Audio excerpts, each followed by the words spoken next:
2023 might be shaping up nicely in terms of the games we know about for sure, but what about those we don't? The rumour mill is always turning, and it's worth, of course, keeping in mind that you shouldn't believe everything you read. However, all the same, it's fun to dream, right? I'm Sai for WhatCulture.com, and these are 10 rumoured video games that could release in 2023. Number 10, Metroid Prime 2 and 3. Metroid Prime Remastered was a very welcome surprise in every way. Its level of polish, its shadow drop release, and heck, even just its mere existence. Immediately, fans started asking about the game's sequels, echoes, and corruption. Now, it doesn't take a genius to consider the possibility that this is all part of a long lead up to the end of the excruciatingly long wait for Metroid Prime 4. The series has been dormant for 16 years now, so new players at least need the ability to play previous entries to catch up before Samus's grand return, whenever that may be. Of course, the real question is when and in what form. Well, the internet has good and bad news for those who are keen to keep the journey going. Sadly, known industry insider Jeff Grubb has said that Metroid Prime Remastered will be the only one of its kind and that its sequels wouldn't receive the same treatment. However, on the flip side, general rumour does point to them coming out sooner rather than later. If they are more straightforward ports, then at the very least that's far less dev time to get them eShop ready. As such, all three throughout 2023 is very feasible, perhaps leading into Metroid Prime 4 as a holiday release, or more likely next year. Number 9, Avatar Frontiers of Pandora. This is the only game on this list that has had an actual reveal, but its development history so far has been shaky from a consumer standpoint. Avatar Frontiers of Pandora was first announced in 2017 for release in 2022, however, as this time approached, the game was pushed back to a rather non-specific 2023/2024 window. However, one particular Twitter user got their hands on some info that made it pretty clear that the game would be at least out before the end of this year. Apparently, on the back end of the Ubisoft store, the title is ready to go live for purchase,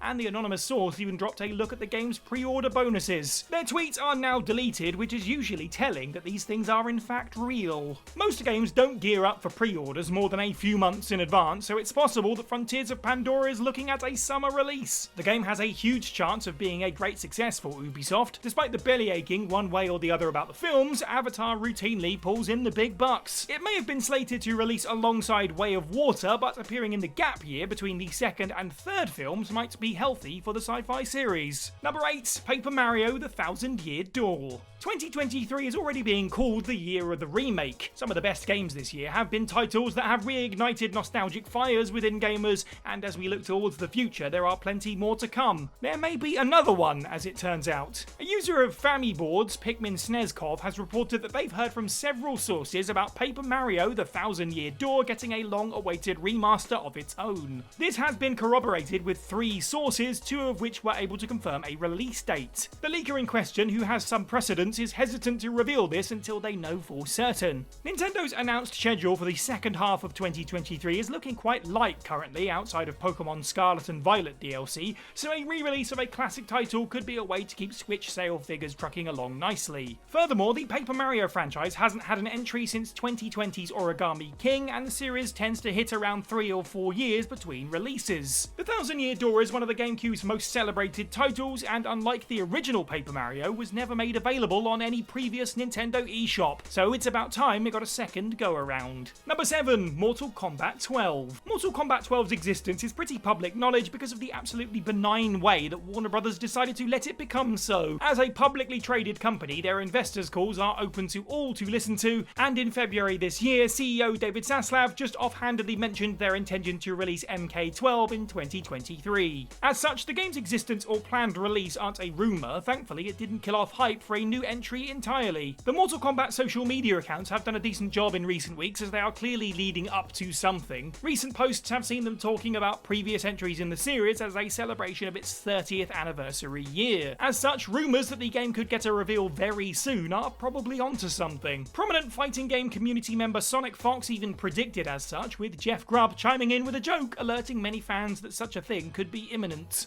There is still hope that the studio has more than a double pack of MK11 and the most recent film to celebrate the series. Number 6, Odyssey. The lamest way for a company to announce or even accidentally let a project slip is via business conversations. As such, Blizzard at least did the smart thing in 2022 by announcing they were working on a new title at the same time as asking for potential employees to work on it. This way, at least people weren't making assumptions based on LinkedIn posts. At that point, it appeared to be in early concepting phases and didn't even have a name. This unannounced survival game looked nice based on the artwork, almost implying a title that sees characters move from the real world into a realm of classic fantasy. Recently, Jez from the Xbox 2 podcast dropped the bombshell that he had seen the game and said that he was 90% sure the game was called Odyssey. He also remarked that it was so close to being completed in a multi-platform context that he expected it to release for all formats despite Xbox's acquisition of Blizzard. He continued to describe Odyssey as using stylized fairy tale art and that it was coming much sooner than most expected. BlizzCon 2023 takes place in November this year, which could be a place for the final lead up for hype, providing the game has indeed been revealed by then, releasing in time for that key holiday season. Number 5, Castlevania. The collective head of the internet was sent spinning last year when pachinko parlor company Konami announced that they were returning to their video game roots, revealing a slew of new Silent Hill products. Of course, the company's dormant IPs are many and beloved. Despite the excitement of both new and remade Silent Hill classics, there was talk of which other franchises the business might also return to. Metal Gear Solid 3 is, according to insiders, getting a full remake that is slated for 2024. Before the event was cancelled, this was reportedly going to be the headline of Konami's E3 2023 presentation that would have also revealed a new installment in the Castlevania series. With several new Silent Hill games and apparently MGS3 expected next year, it might make more sense if the new vampire slaying title came sooner rather than later. With the series having perhaps the strongest name value of the three right now due to the success of the animated show and the highly rated Castlevania flavoured DLC for Dead Cells, it makes sense to strike whilst the iron still remains at a suitable temperature. Seeing the big three of Konami coming back to back to back is an extremely exciting prospect that should kick off with a return to the Belmont and Dracula blood feud. Number 4, Skies of Arcadia. Skies of Arcadia is one of those titles where JRPG fans either love it or they never got around to playing it. It released on the sinking ship that was the Dreamcast, was ported to the GameCube,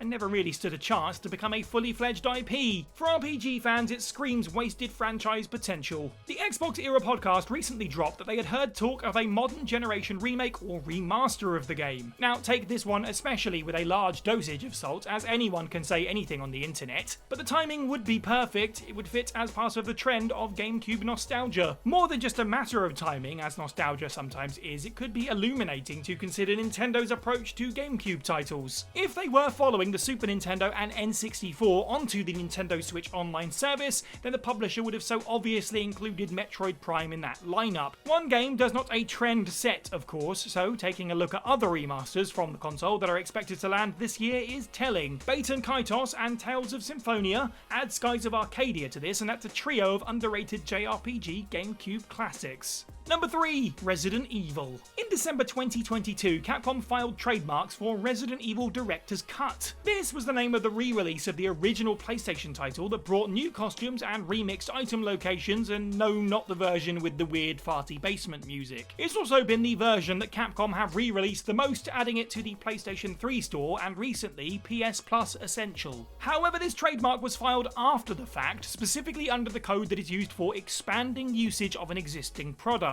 Whilst some outlets were keen to assume it was a sign of another ground-up remake for Resident Evil, why would it use the title Director's Cut? This is likely to be one of two things. Either it's getting a multi-format, individual storefront release, or Capcom are releasing a classic collection. Such a thing has been the fantasy of many Resident Evil diehards, a collection that honours the original PlayStation trilogy and makes sure they aren't forgotten by time or overwritten by their remakes. Rumours about such a thing circle like clockwork, but a trademark registration is a good sign that something is happening. Number 2, Persona 3 Remake. Back in March, die-hard Persona fans noticed a very suspicious domain had been registered that seemed to imply a return to Tartarus. P3R.jp certainly spells out something very specific, and what's more is that Atlus has a history of accidentally giving the game away in this fashion. Coincidence? Many thought so until footage leaked that seemed to all but confirm the truth. A small, somewhat low-quality sizzle reel appeared online weeks later that featured several Sega properties. It's unknown if it was produced for internal or external use.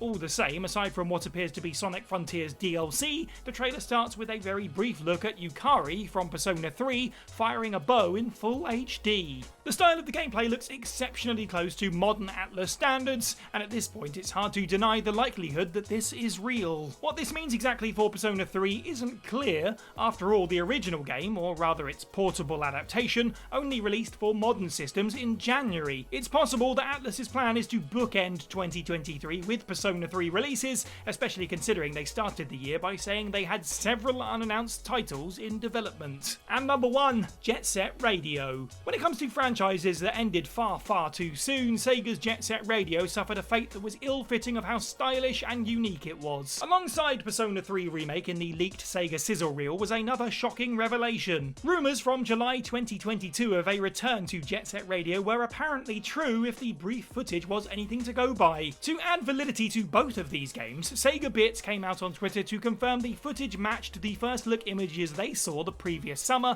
as part of a survey from Sega on potential art styles for the cel-shaded skater. The account was quick to point out that whilst there wasn't a clear idea of the game's release window, the Sonic team's Shun Nakamura had teased Samba de Amigo in 2017, which went quiet for 6 whole years before its reveal and release, meaning this future Jet Set Radio could come at any time. There's very little to go on here about what the title is, a new game, a remake, or a reboot. Still, it's apparently being positioned as a community-driven multiplayer game, which makes a lot of sense. The idea of being able to craft characters, challenges and whatnot and share them with others could see Jet Set skating its way into a perfect niche. And that's the list. Let us know what you thought of this video down in the comments below. Which of these rumoured games are you the most excited about potentially being real? And I just wanted to take a personal moment before this video ends to thank all of you for your support over the last year. The day after this video drops is actually my first anniversary at WhatCulture, and it's been a wild, wonderful year. Seriously, thank you all for the kind words and support and letting me entertain you, and of course shout out to the wonderful, brilliant, amazing WhatCulture team who have been so welcoming. And if you'd like to continue to be awesome, don't forget to like this video, share it with your friends, subscribe and hit that notification bell. Head over to whatculture.com for more content every day. I've been Cy for WhatCulture, and have a good week.